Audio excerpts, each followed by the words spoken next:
Tell us how that all works. Well, you know, I picked up the harmonica. I was a totally blues kind of guy, you know, yeah, for quite a while. But then I sort of started pulling them apart and seeing how they worked and getting interested in ethnic sounds. And as you say, the Chinese studies gave me an interest in Chinese culture. Then I started listening to the music. And the Chinese music uses a lot of microtonal big bends. And conventional harmonicas can't do that.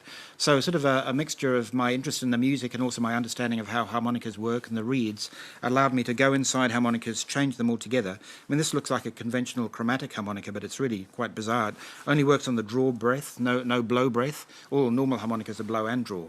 But it just, if I retuned it, now I can get a sort of quite a Chinesey sort of sound out of it.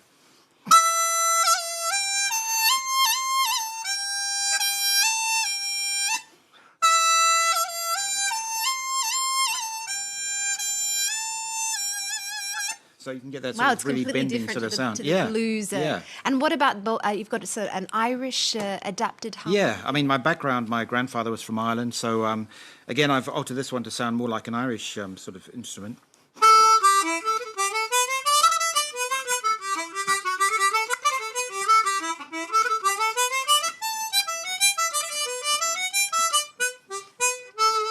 More like it's for Irish reels and things like that. Wow. And what about Bulgarian? I'm getting greedy now. Well, the Bulgarian, you can get more sort of like a...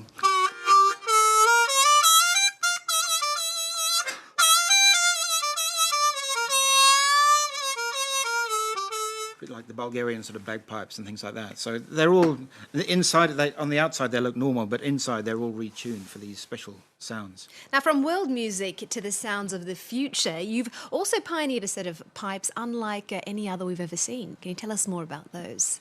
Yeah, well, when you say a set of pipes, more a harmonica. That's how most people describe them.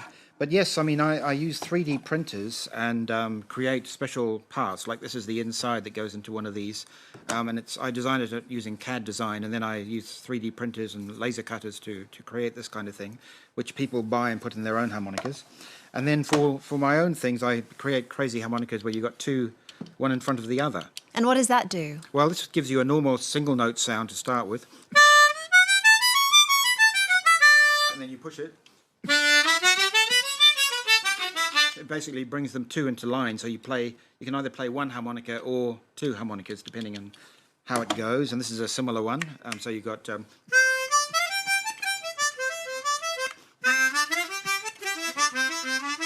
it can be one or two, you know, they go like that.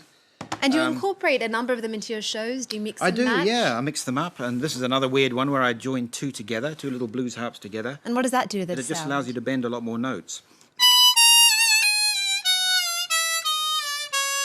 which is impossible on a normal harmonica. It must be a lot of fun tinkering with your instrument, having that kind of freedom to not only interpret the music but also to reinterpret the actual the body I mean, it's of one your of, you know, instrument. I get almost as much pleasure out of you know, coming up with the ideas and then creating them on the computer screen and then making them and tinkering and all this kind of thing. So yeah, it's great. Well, you've got a new album coming out, Brenden. It's called Unadorned. We've got it right here. Can you tell us what are you trying to say on this record?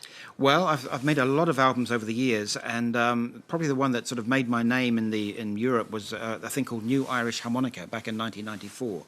And this is really a return to my, I suppose, Irish roots. I mean, I've got roots everywhere, like blues, Chinese, but in terms of cultural roots, my name is Irish. My grandfather was from Ireland, so this is really a fairly, you know, straight-ahead Irish album, jigs and reels and airs and things like that. We're going to be lucky enough to hear you play a little excerpt off of this album at the end of the program, so do stick around for that. Everyone keep an ear out for Unadorned. It's time now for some other